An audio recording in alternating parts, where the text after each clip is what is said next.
Magtatanim po kami ngayon ng aming kamatis. Dito lang namin tanim sa may sako. Dito po, dito sa sako lang.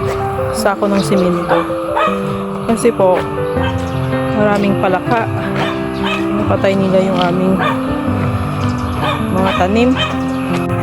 Punyag yan. Ito po yung aming punla na kamatis. Yan po. Tapos alam. Itong ilagay namin dito sa sako ay ano po to, compost. Na-decompose na dumi ng manok. At saka ano po, yung rice hull na carbonated.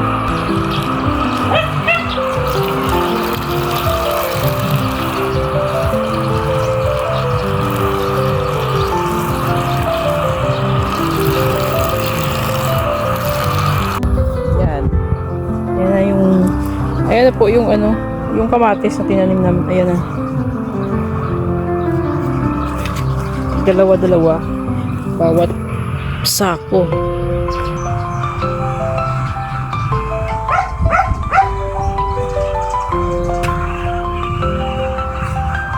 Baka akyatin pa ito ng palaka. Kulang yung sako.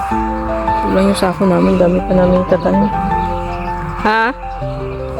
Lang po yung sako namin. Kuha muna kami ng sako ulit. Lagyan namin ng compost. Marami pa kami itatanim na. Ayan, dinagdagan namin kasi kulang yung sako namin. Ano yun? Mga drag po ito lang.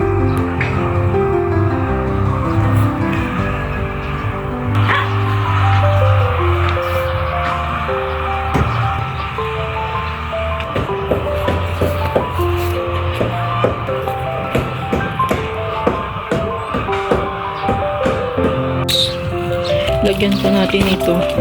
Ito po. Yung balat ng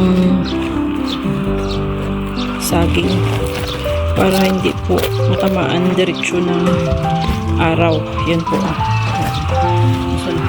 Yan. Pagkatapos po namin magtanim, lagyan namin ng ng balat ng saging para hindi masyadong ma-expose sa araw, hindi mamatay. Kasi bagong tanim.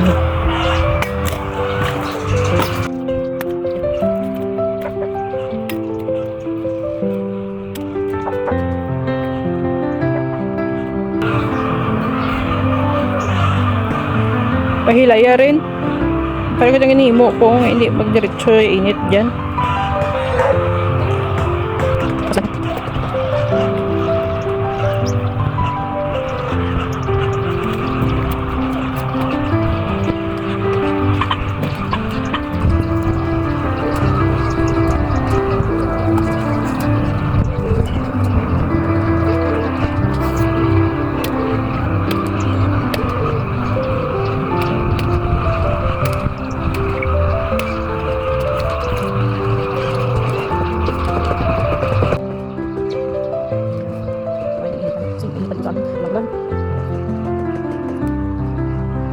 Pahilaya.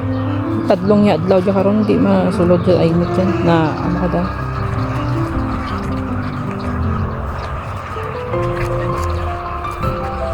Come on.